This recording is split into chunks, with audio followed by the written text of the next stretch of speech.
Hey, what's going on, Stargazers? Alexander here, and we're going to talk a little bit about what's going on in the week ahead. We're dealing with week 11 of 2019, so that's from March 10th until March 16th of the year 2019. And so we had a lot going on last week. We had Uranus went into the sign Taurus, Mercury Retrograde, new moon in Pisces, and then of course Chiron has recently moved into Aries, so like all kinds of stuff has been going on. And so now we're kind of acclimating. This week is a week of acclimation. So what does that mean? That means that we need to get used to all the changes, everything that's been going on. It's really interesting because if you think of like cardinal signs in astrology, they are the ones that initiate things, and then the fixed signs are the ones that kind of build upon them, and then the mutable signs are the ones that work with what is. So we're like in that phase now where we're just kind of building upon it, and it's really fresh. So much has happened, and we're approaching the spring equinox soon, which is going to give us a whole nother boost of energy because we're starting the new rotation of the zodiac. But it's really like, how are we going to best manage this energy?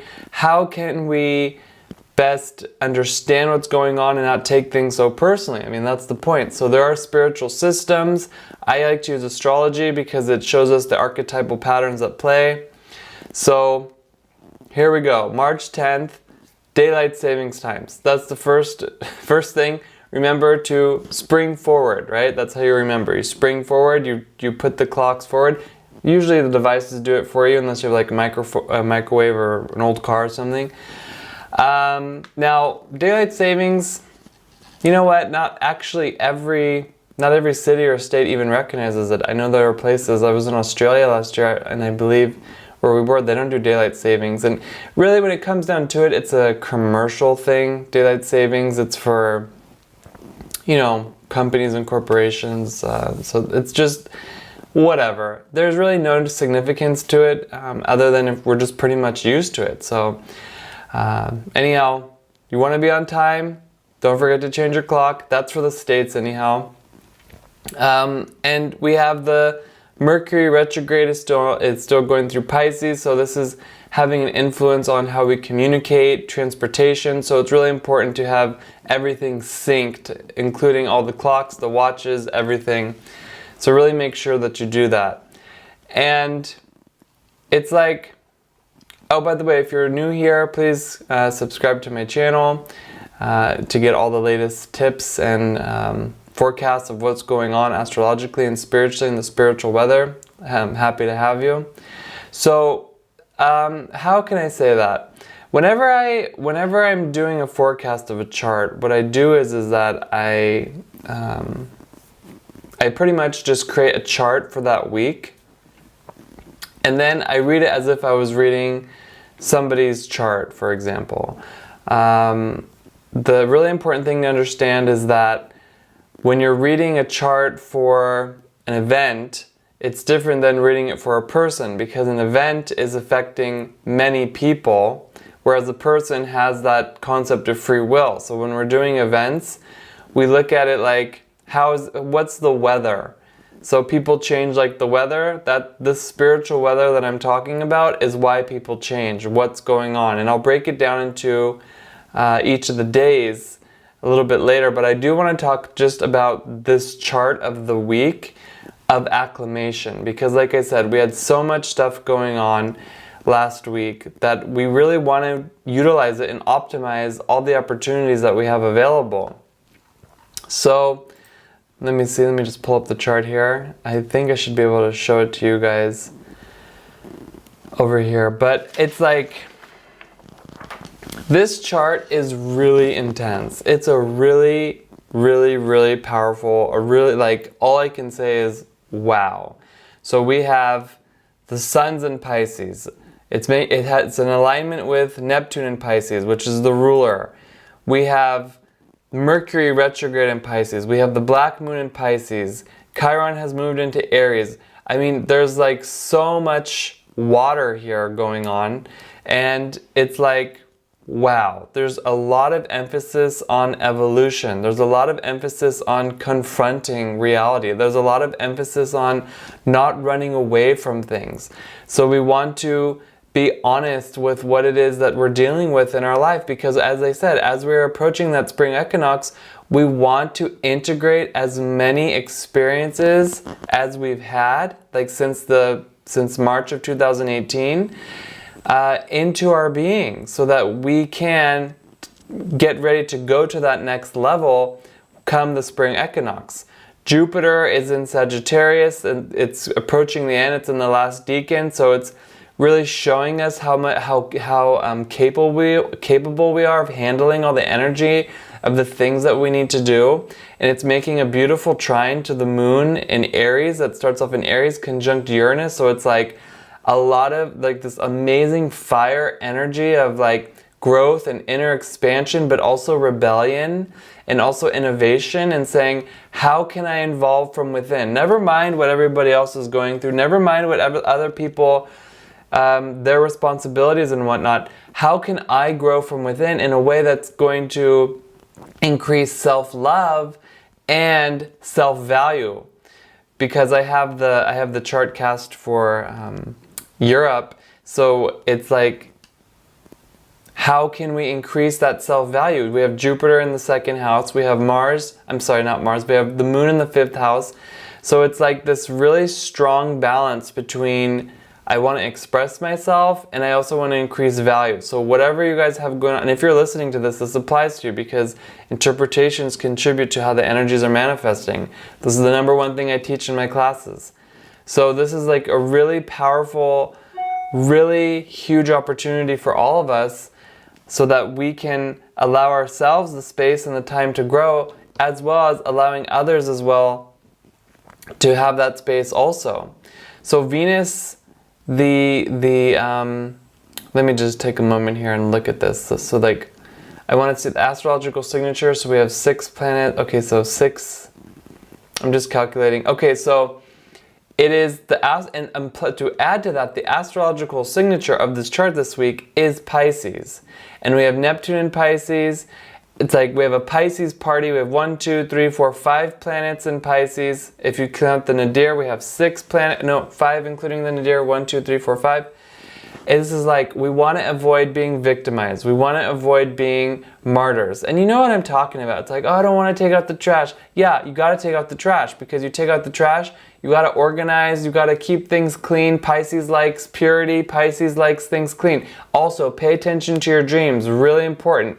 You need solutions, you need ideas, you need quick fixes. You're going to dream about it. Sleep with a pen next to you. Very important. Please do it. We have the rising Scorpio, intense. We're moving on. We're getting ready to move on. So many things are going on. We need to acclimate. It's very important to breathe, be present. Don't check out with drugs. Don't check out with alcohol. Don't check out with sex. These are all things, these are distractions that are going to pull us away from the intensity of this energy. Pisces rules over DNA. We are getting an upgrade. We can heal. This is also really powerful, really something we can heal on a DNA level. So at the same time, because the black moon's also in Pisces, there can be this temptation, like I said, to just check out and space out and just, you know, man, I don't care, everything's cool. No, everything's not cool. Everything's cool once you are being honest and you're growing and you're evolving, and then everything's cool. But everything's not cool before that. We all need to really be honest and confront reality and put our best foot forward. It's really, really important, especially because Saturn is transiting Capricorn, and it's getting closer and closer day by day to Pluto in Capricorn. So it's really making sure, are we learning our lessons? Are we upgrading? We're being audited. So really make sure you're doing your best there and being really thorough with that spiritual audit that's going on. It's auditing our reality, okay? So we really want to be optimizing that 100%. Then, like I said, we have the Mercury Retrograde in Pisces, asking us to time travel back to Valentine's Day. Retrogrades, when a planet goes retrograde, we have the opportunity to time travel back to when it started, where the planet was. Never mind if you don't understand. Basically, anything that happened since Valentine's Day in terms of communication or things being lost, transportation, we are clearing that up in Pisces. So we need to look at what's been missing in our lives, or what needs to be checked off and cleared up. Sometimes a miscommunication can create energy drainages. So be sure you are complete with the situation during this Mercury retrograde. The goal is with this retrograde to find some kind of satisfaction, okay? How is the Mercury retrograde going for you? Let me know in the comments below. The moon this week is making a lot of different aspects. He's bouncing all over the place. So it starts off in Taurus. It's going to end in Cancer by the end of the week in its ruling sign. So a lot of focus is on connecting ourselves to the world around us and using the systems we have in place so that we can make choices and act upon them. Really powerful, huge opportunity there. So as we are in that month of Pisces, okay, I want to suggest download the Pisces wallpaper for some color frequency healing vibration. You can get it on alexander.com. You can also use the Pisces essential oil blend or the spray. I think I should have it somewhere. I think it's in the other room actually. But this will help you align with the energy and to really optimize the potentials that are coming through.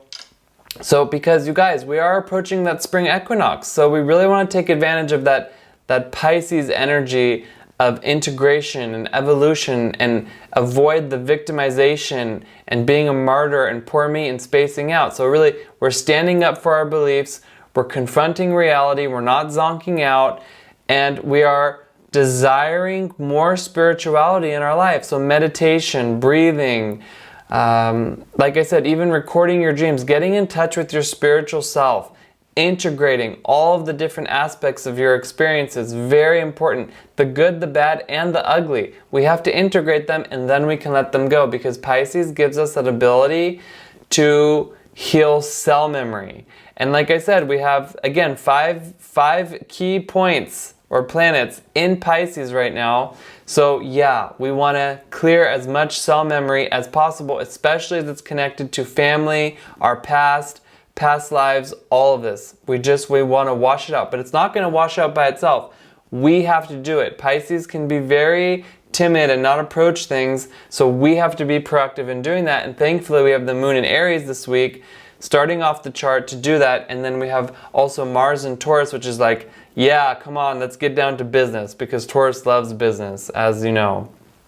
And as always, I cannot speak to everybody's chart because there's just no way. I'd have to have your chart here to look at it. However, there are key points that you can look at in your chart. There's so many, like in the chart of the week, there's a lot of activity in Capricorn. There's the parties in Pisces. So where Pisces and Capricorn are ruling in your chart, these are houses that you want to focus on. And if you need help, if you want a consultation, you can book one with me. There are links in the description below. I can really help you to do a game plan. You can do a 30-day game plan or longer, and we can really see what's going on. And like always, we are in the age of Aquarius. Information's available to all of us, so ignorance is a choice. We really want to stay on top of all these things. So now I want to get into the day-by-day breakdown. Sunday, so let me just pull it up here. We have the sun is in Pisces, aligned with Neptune, and it's bestowing us with imagination, but only to the degree that we surrender our ego, and then we can make room to access that inspiration. Painting, writing, whatever it is, there's a lot of inspiration in the air. So I really want to encourage using it. Then on Monday, the moon is going to be joining Taurus, and it's going to be moving into Taurus, joining Uranus and Mars, giving us a lot of energy, but only to the degree, as it moves into the critical degrees of Taurus, like it's kind of in between Uranus and Mars because the moon moves really quickly. It's going to help us break down inner fears so that we can start to build things off of fearlessness. which gives us a lot of confidence and a lot of clarity, so we know what it is that we need to do, and so on. And then on Tuesday, we have an even stronger Moon and Mars conjunction in Taurus that's going to help us get rid of anything that is blocking our connection to our inner voice. So be mindful about deep-seated anger, anything that's in the way. The Moon wants to get rid of it. The Moon is our intuition, it's also our reactive nature, and Mars is that ability to break things down and gives us energy. So stretch, breathe, meditate, whatever it is, find a healthy way to express these emotions. And then on Wednesday, again, we have that Mercury Retrograde in Pisces, so we're fixing things since Valentine's Day, giving us a chance to reconnect to our gratitude. So yeah, what does that mean, reconnect to our gratitude? Just find something you're grateful for and focus on that for like 5 minutes, if not longer. It's gonna increase your vibration, it's gonna be amazing. So we need to make an extra effort to communicate with others and to heal communication within ourselves. I do a really cool thing because I do astrological healing on the bed back here. And one of the things, because I've developed Astrology, which is the system of all the archetypes in astrology, and I use kinesiology, but one of the tools that I use is called energy mismatch. I didn't develop it, but I understand it under the archetypes that are worked with. And energy mismatch is essentially miscommunication that we have within ourselves. So when Mercury is retrograde in Pisces, it has to do with DNA and communication, hypercommunication and all these things. Absolutely. So get into an appointment. If you have energy mismatch, it can be with anything. It can be with vitamins, it can be with people, it can be with places, it can be with affirmations, it can be with archetypes, even anything. There can be energy mismatch with anything. So if you have questions about that, or if you want to share an experience, please put them in the comments below. And then on Thursday, we have to really work for some happiness. So what does that mean? That means that happiness requires spiritual effort. So the minute we start to feel overwhelmed by things and we start to feel victimized, again, Pisces energy, we trade our happiness for frustration. So just really be happy about everything that you're doing. Just, again, more gratitude. Listen to your inner voice as much as you can. We've been working on it all week. Just be happy. Everything that you're doing, do it with happiness and joy and gratitude. Jupiter is making a square to the Sun in Pisces, challenging us to walk this talk. So squares are always giving us that ability to master something, to overcome something, but it's something we can handle. It's not something that's too much. It won't break us. Really do it. Push yourself. If you say, oh, I don't want to do it anymore, blah, blah, blah, just push a little bit harder and then you'll get it. Friday, I mentioned briefly, Venus is isolated in Aquarius, figuring out how to innovate love and move into new realities of luxury and abundance. Listen to what Venus has to say, because Venus is our desire nature. So if you're listening to Venus and all the desires and the inspirations, the doors will open. The doors will open. The solutions will show themselves. Then get ready to do the work that's required to have those desires fulfilled.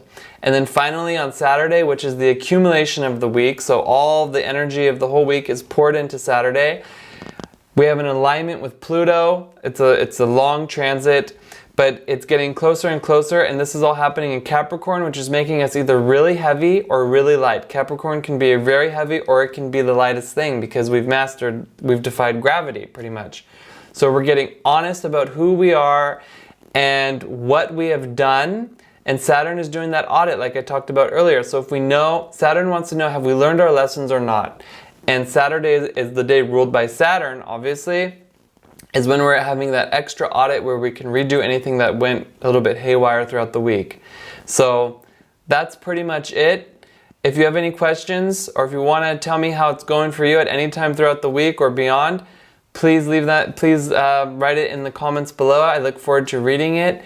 If you have any questions about anything, please also leave them. If you like this video, give it a thumbs up and be sure to subscribe to my channel if you want to get future videos like this. And thank you very much for listening, and mostly I thank you for being the one who makes a difference by using Astrology. Okay guys, this is Alexander and I'll see you next time. Bye bye.